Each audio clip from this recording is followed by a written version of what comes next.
Imagine walking outside and seeing no trees, no colorful flowers, no crops, maybe having less food on the table, or having to find an alternate food to eat. This is what it would be like with a beeless world. Today, I will explain why there is a need to change our behaviors, the action steps we can take, and finally, how much better off our world will be if we put these steps into place. I've done research on this topic and see how important bees are to us and the planet, and how their extinction could harm us all. The values of knowledge, learning more about the importance of bees, community, how they affect us all, and contribution, how our actions affect their work, are all important values to understand when it comes to saving the bees. The bee population is continuing to decrease. Pesticides and human behaviors are affecting the bees. Farmers are constantly spraying their fields to kill off unwanted insects and weeds. Some chemical and pesticides are not harmful to the bees, but the big ones will kill them instantly. Though some farmers are safe about where and when to spray their fields, natural factors take place that ruin this process even more. Farmers should not spray when wind exceeds 10 miles per hour because bees pollinate away from hives, but chemicals can spread to other flowers and other hives that are not close to the fields from the wind. Also, bees pollinate when it is warm and sunny, which is also when farmers spray. Avoiding this by spraying in the evenings could do a lot for the bee population, according to the article from the University of Nebraska-Lincoln Extension, Be Aware, Protecting Pollinators from Pesticides. Our behaviors are also a major factor. Bees do not have the opportunity to pollinate as much from the factors discussed before, and also the lack of land and flowers that they have. Humans are constantly taking away fields, grasslands, and pastures to build cities, buildings, or companies. We need to put our needs aside and the bees' needs first by minimizing the destruction of their land. So many actions and plans can take place to better the bee issue.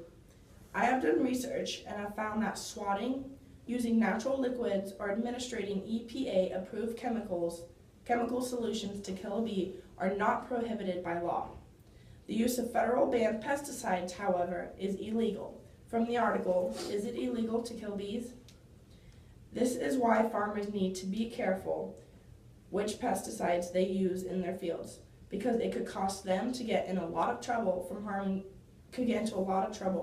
bees even more. There are steps to better the bee population. Organizing and donating to bee sanctuaries are becoming more and more popular each year. They are necessary to provide bees with an atmosphere free of threats for bees to pollinate surrounding areas.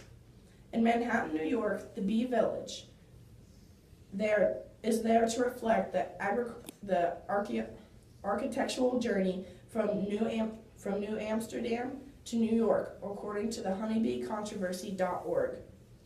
Also, it gives bees a safe place to pollinate the wonderful city, a place that might not get as much pollination as it needs. Another way is when an infest of bees are in public buildings or house. Instead of killing them, there are steps that can be taken to properly remove them without harming the colony. Our mission should be to educate ourselves and others on bees and how to coexist peacefully with them. We could start by planting flowers that attract bees to pollinate more in our areas. Don't use chemicals to treat lawns, and many more steps according to the hplc.org, where you can also donate to save the bees. What a beeless world would look like would be no color, no flowers, or healthy plants and crops, which could be a serious case for all living things. Over the years, the bee population has been decreasing, and this needs to change. Finally, in the end, we can see how bees dying is on our shoulders, and what we can do to prevent this issue from happening more. Our actions can go a long way if we just put forth the effort and work to do so. Nobody wants a colorful planet, colorless, plantless world, and even a shortage of food. So why not take these steps to prevent those from happening? It benefits us all in the end. Now take action and research sanctuary organizations to help donate money to better the environment for bees, and take actions from home by planting more bee-friendly plants, using less pesticides, and overall being friendly to all bees.